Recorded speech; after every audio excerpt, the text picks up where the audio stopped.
আসসালামু আলাইকুম ভাই বোনেরা, সবাই কেমন আছেন? আল্লাহর রহমতে আমি অনেক ভালো আছি।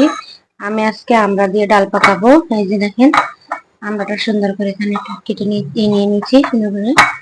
যে এখানে ডালটাও চুলায় বসিয়ে দিয়েছি, সুন্দর করে ডালটা ফুটতেছে। কারণ আমড়াটা আমি কেটে নিব। এই যে আমড়াটা আমি কেটে নিয়েছি, দেখেন কত সুন্দর করে। যে এগুলো দিয়ে আমি আজকে ডাল রান্না করবো, দেখাবো আপনাদের সাথে কিভাবে করতেছি। সবগুলো আমি শেয়ার করবো। এই যে ডালটা আমি এখন গুটে নিব সুন্দর করে।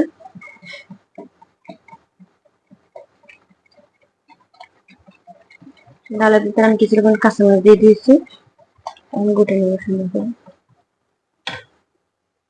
এখন লবণ দিয়ে দিব ডালটার ভিতরে। আমি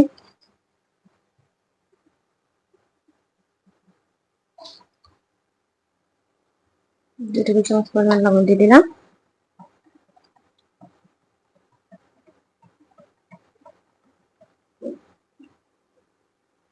যে আমার ডাল হয়ে গেছে গোটা, আমড়াগুলো এখানে দিয়ে দিব আমি। আমড়া ডাল কার কার পছন্দ আমাকে কমেন্ট করে জানাবেন।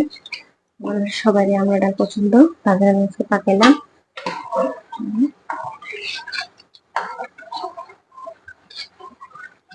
এখানে আর পানি দিব না, এই পানিতে আমার ডালটা হয়ে যাবে। ফুটে উঠবে। দেখেন কত সুন্দর করে ফুটতেছে, ডালের কালারটা কত সুন্দর আসছে। আমড়া দিয়ে ডাল আর একটু ঘন করবো আমি। এই যে আমরা ডালের জন্য বাগারের জন্য নিয়ে নিয়েছি রসুন কুচি, পেঁয়াজ কুচি, শুকনো মরিচ, এগুলো দেখুন বাগার দিব। এই যে আমরা ডালটাও হয়ে গিয়েছে, তুলে নেব।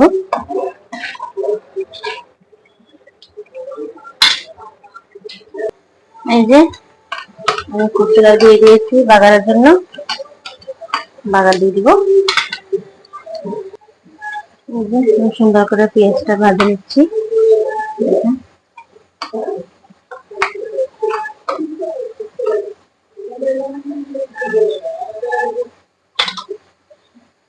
পেঁয়াজটা ভাজা হয়ে গিয়েছে, আমি এখানে দিয়ে দিব ডালে। এই যে দেখেন সুন্দর করে দিয়ে দিলাম আমি বাজারে। ঘর জ্বালায় দেখা যাচ্ছে না কিছু। এই যে দেখেন কালারটা কত সুন্দর লাগতেছে। আমি এখন একটা প্লেটে পরিবেশন করে দেখাই দিচ্ছি কেমন হয়েছে আমার আমড়ার ডাল। এই যে দেখেন কত সুন্দর করে আমড়ার ডাল রান্না করেছি।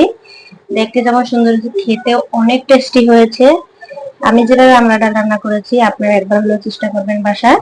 আর আমার আমড়া ডালের রেসিপি যদি আপনাদের ভালো লেগে থাকে লাইক কমেন্ট শেয়ার করবেন। প্লিজ পাশে থাকা সাবস্ক্রাইব বাটনটা বাজিয়ে দিবেন, বন্ধুদের মাঝে শেয়ার করে দিবেন।